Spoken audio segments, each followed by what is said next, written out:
It's interesting how much life can shift over time. For years, many believed that Prince Philip and Queen Elizabeth had this picture-perfect relationship, always appearing united. But in his later years, Philip actually chose to live apart from the Queen. Now, their children King Charles, Prince Andrew and Princess Anne are revealing what led to this surprising decision. What made Prince Philip distance himself from Elizabeth in those final years? Let's explore the story. Elizabeth and Philip shared a remarkable 73-year marriage filled with challenges. They navigated a world that was constantly changing while dealing with the immense responsibilities of being royal, making them one of history's most memorable couples. However, their children are shedding light on lesser-known aspects of their relationship that may explain the separation. Their love story began long before they truly understood the roles they would one day play.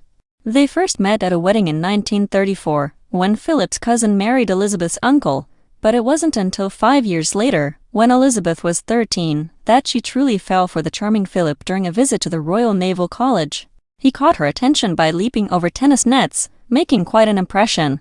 Despite the distance and their royal duties, they kept in touch by writing letters. Philip, 5 years older than Elizabeth, matched her lively spirit perfectly, and she found his straightforward way of speaking refreshing. However, their romance wasn't without challenges.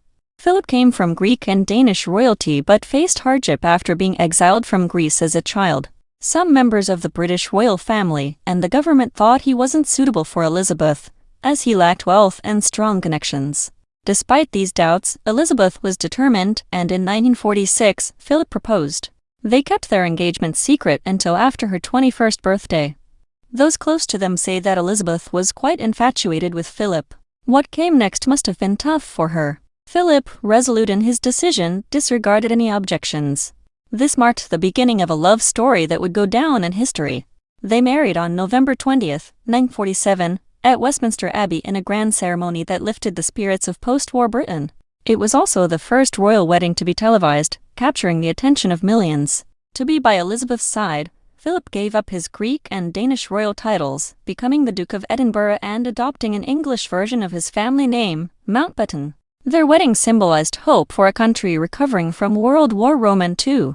But behind the glamour, Philip struggled to adjust to his new life in the spotlight, while Elizabeth was already accustomed to her royal duties. Philip had to learn everything on the job. The early years of their marriage mixed happiness with tension, as he adapted to a life increasingly shaped by his wife's royal responsibilities. For a few peaceful years, the couple lived in Malta from 1949 to 1951, where Philip was stationed with the Royal Navy. They relished this time away from royal duties, filled with dances, dinners, and outings, enjoying a simpler life without the pressures of royalty. But everything changed in 1952 when Elizabeth's father, King George VI, passed away unexpectedly and Elizabeth became queen, drastically increasing her responsibilities. As the wife of a reigning monarch, Philip had to adjust again, now in a role without clear expectations. While they appeared perfect to the public, their life behind palace walls was more complicated. Both were strong-willed, with their own personalities. Philip, known for his outspoken nature, often clashed with Elizabeth's more reserved and traditional approach. They usually handled these differences in private, but sometimes tension became visible. Philip's restlessness and desire for a clear role led to lively disagreements. Elizabeth valued his honesty and independence, knowing he wouldn't simply agree with everything she said. Their relationship was a blend of love, respect, and the occasional argument, with both of them understanding that their royal duties came first. Their son, King Charles, observed all this firsthand and has discussed how growing up in a home shaped by his father's unique parenting and his mother's dedication to her work influenced him. He remembers both warmth and laughter, but also the challenges of royal life. He described Philip as strict and sometimes intimidating but admired his loyalty and commitment, traits he saw in Elizabeth as well. Despite moments of tension, Charles noticed a deep respect between his parents. He recalls evenings when Philip's loud laughter contrasted with the Queen's calmer presence, bringing a sense of peace. Like many royal children, Charles was mostly raised by nannies, but he felt the influence of both parents. Although the royal life had its pressures, he also saw the love that helped them endure tough times. As for their later years, despite their love for each other, there were periods when they spent time apart. Why did they choose to live separately? Their children have shared insights into this, revealing how the demands of royal life weighed heavily on their marriage. For Elizabeth, the crown came with a heavy load, while Philip, in his role as consort, had little power or a clear position in the monarchy. He often felt frustrated, especially as he found himself in a role without real authority or recognition. Over time, this frustration began to affect their relationship and tensions emerged. Some speculated that rumors, such as an alleged affair Philip had with a Russian ballerina in the 1950s, contributed to the strains. While these claims remain unproven, they stirred discussions about Philip's desires for a life beyond royal duties. Despite defending their father's character, their children acknowledged that this period wasn't without challenges. The tensions between Philip's independent spirit and his role as consort eventually led to him living separately from the Queen. In 2017, Philip officially stepped back from royal duties at the age of 96, moving to Wood Farm, a small cottage on the Sandringham estate, away from the public eye. His move was driven by a desire for a quieter life, filled with activities he enjoyed, such as painting and reading. This was not an abrupt decision, but one discussed privately within the royal family. King Charles noted that both his parents understood their roles within the monarchy and felt that Philip's move would allow them both to be happier. Elizabeth remained at Buckingham Palace to fulfill her duties as queen, while Philip found peace in a more relaxed lifestyle. Though some speculated about the influence of palace security, Princess Anne has downplayed the drama, emphasizing that it was a matter of personal preference for Philip. In early 2020, when the pandemic hit, Elizabeth and Philip reunited at Windsor Castle, finding comfort in each other's company. This unexpected time together gave them a chance to reconnect, and their children saw their parents grow closer during these challenging months. However, the mystery of their separation lingers. Was it truly about Philip's need for independence, or were there deeper, unspoken reasons? When Philip passed away, it marked the end of an important chapter in their lives. Their children remembered him as a man of strength, loyalty, and humor. Princess Anne shared a poignant memory of their final conversation, where Philip expressed his desire for his family to celebrate his life rather than mourn his passing. This final gesture encapsulated his approach to life, a man who valued his journey, loved his family, and cherished his memories. Their separation in later years, although significant, was not without love or respect, a testament to their enduring bond despite the complexities of royal life. The situation was quickly brushed aside, with evidence seemingly vanishing or being ignored. The individuals involved, such as the bodyguards, the paparazzi, and even the royal family, remained strangely silent, fueling further suspicions. Did some of the security officials play a role in what happened to Diana? And if so, who were they working for? Diana had confided her concerns for her safety months before her death, revealing in a letter to her former butler, Paul Burrell, that she believed someone was trying to kill her in a staged car accident. She thought this was linked to her increasing public criticism of the royal family and her relationship with Dodi, the son of a billionaire at the time. Many dismissed her fears as the worries of a stressed woman, but in light of recent statements from William and Harry, her warnings now seem eerily accurate. Her words, once disregarded, now feel as though they came from someone who truly understood the danger she faced more than anyone wanted to admit. We cannot ignore the political context either. Throughout her life, Diana became a vocal advocate for humanitarian causes, particularly in her fight against landmines. She used her fame to draw attention to critical global issues, but this also made her powerful enemies. Her criticism of certain British and international policies caused stirrings of controversy.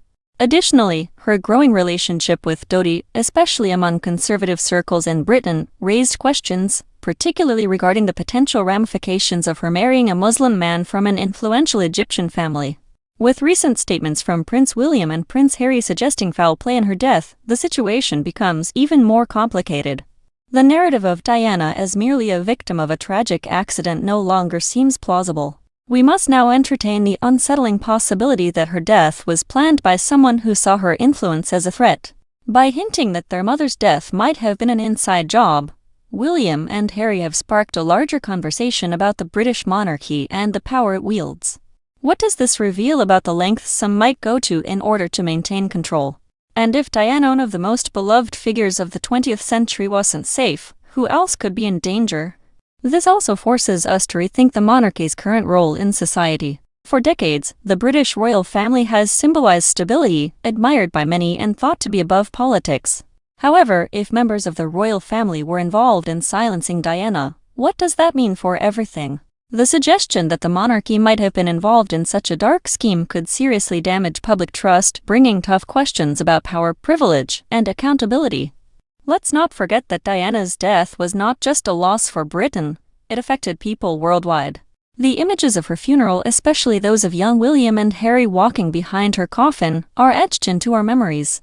Diana's impact was felt far and wide, touching lives across the globe.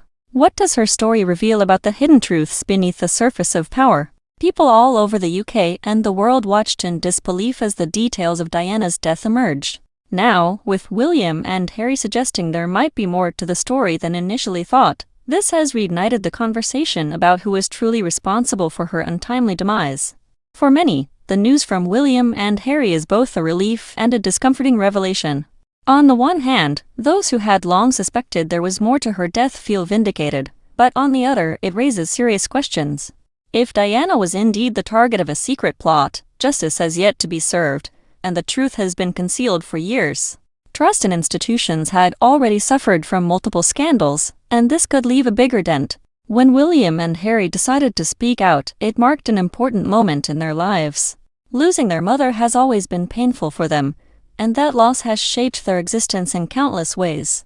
By revealing this uncomfortable truth about her death, they are not only seeking peace for themselves, but also for the millions who adored Diana. It also points to a growing divide between the brothers and the royal institution they were born into. By even entertaining the idea of an inside job, they are challenging the very system that raised the mass system that may have had a hand in their mother's tragic passing. This is particularly significant for Prince William. As the future king, he has always been seen as someone who adheres closely to royal traditions. His decision to question the narrative surrounding his mother's death signals that he may be ready to challenge the institution he is expected to lead one day. For Harry, who has already distanced himself from royal duties, this is another step in his journey away from royal life. Together, their words carry immense weight, and their decision to confront the conspiracy theories head-on shows that they will no longer remain silent. At the heart of this is the complex relationship between Diana and the royal family. Diana, in many ways, was an iconic figure who captured the world's attention and carved her own path in the royal family. When she first entered the spotlight as Prince Charles's quiet bride, she stepped into a world full of rules and expectations. However, instead of just conforming, Diana's charm and kindness stood out, showing that she was far from the typical royal. She did things no royal had done before, reaching out to people personally, making her relatable by being open about her struggles, especially regarding her marriage and the pressures of royal life. But being so transparent placed her in a difficult position. By sharing her feelings and not hiding behind palace walls, Diana became both a beloved figure and a potential threat to the monarchy's reputation. As her independence grew, so did her influence, which made the establishment uneasy. Diana didn't just fill the role of a princess, she became a global humanitarian figure, which further raised tensions. She was adored by millions and known for more than just her royal title. Her involvement in causes like AIDS awareness and landmine removal was powerful, shaking up conventional royal duties. As her popularity grew, the friction between her and those trying to maintain control also intensified. Now, after William and Harry's revelations, we are left to wonder, what really happened surrounding her death? Could it have been an attempt to silence her? This is a serious question when we consider the individuals who might have had a hand in it. Did some members of the royal family view a popular princess speaking out against them as a threat, leading to drastic action? While we can't say for certain without solid evidence, the idea that some within the royal circle were involved can't be completely ruled out. The tension between Diana and Prince Charles was well known, particularly as their divorce was finalized in 1996. It was clear that Diana still had a significant impact, even after her marriage ended. The situation becomes more complicated when we consider the British establishment, government, media, and intelligence agencies. What if these powerful groups were secretly working together behind the scenes? What does this say about the systems meant to uphold justice? The British government has often been accused of having a cozy relationship with the monarchy, keeping scandals under wraps. But what if, in Diana's case, those lines were crossed? Some conspiracy theories even suggest that agencies like MI6 might have had a reason to remove her from the picture, particularly considering her relationship with Dodi. The idea that the future mother of a king would marry a Muslim man from Egypt didn't sit well with everyone in British society, and some powerful figures might have feared the implications for the monarchy. When William and Harry hint that Diana's death could have been orchestrated by the establishment, it raises new questions about whether MI6 or other agencies played a role in the crash or covered up what really happened. Since Diana died in Paris, we must also consider whether French authorities were involved in a larger conspiracy or simply trying to suppress the details. The rapid cleanup at the crash site, the conflicting witness statements, and the missing key evidence have always been sources of suspicion. Now that William and Harry have spoken out, it seems more likely that there was a deliberate effort to keep the truth hidden on both sides of the English Channel. This brings us to the media's role in Diana's life and death. The paparazzi chasing her car that night have long been blamed for the accident, but the relationship between Diana and the media was not simply black and white. While the press certainly hounded her, Diana also had a complex connection with them, using the media to her advantage. She knew how to connect with people through a camera, and her growing fame made her difficult for some to control. After her death, the media played a major role in shaping the public's view of the accident. The story of a tragic car crash caused by a drunk driver fleeing from the paparazzi was one many accepted. But as more facts emerged, such as the delayed emergency response, strange evidence, and differing witness accounts, it became clear that something didn't add up. Now that William and Harry have voiced their doubts, people are starting to reconsider how the media may have pushed a potentially false narrative. Did some news outlets help cover up the truth? Were they part of a larger scheme or just misled by those responsible for Diana's death? Why did William and Harry wait so long to speak out? For years, they kept a respectful distance from the conspiracy theories surrounding their mother's death, focusing instead on honoring her memory and supporting causes she cared about. They might have been too young to understand everything at the time, or perhaps others discouraged them from seeking the truth. But as they grew older, particularly after Harry decided to step away from royal duties and open up about his own struggles, he seemed to have found the courage to confront the painful truths about their mother's death. This shift in attitude might also be tied to their evolving relationship with the monarchy.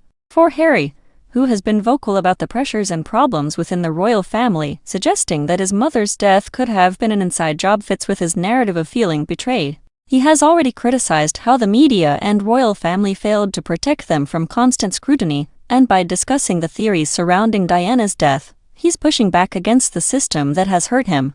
William's situation is more complex, though. As the heir to the throne, he has always been cautious with his public statements, often emphasizing his duty to the monarchy. However, his decision to support his brother in investigating their mother's death marks a significant shift. As the future king, it seems that he is done staying silent about the injustice surrounding Diana's life and death.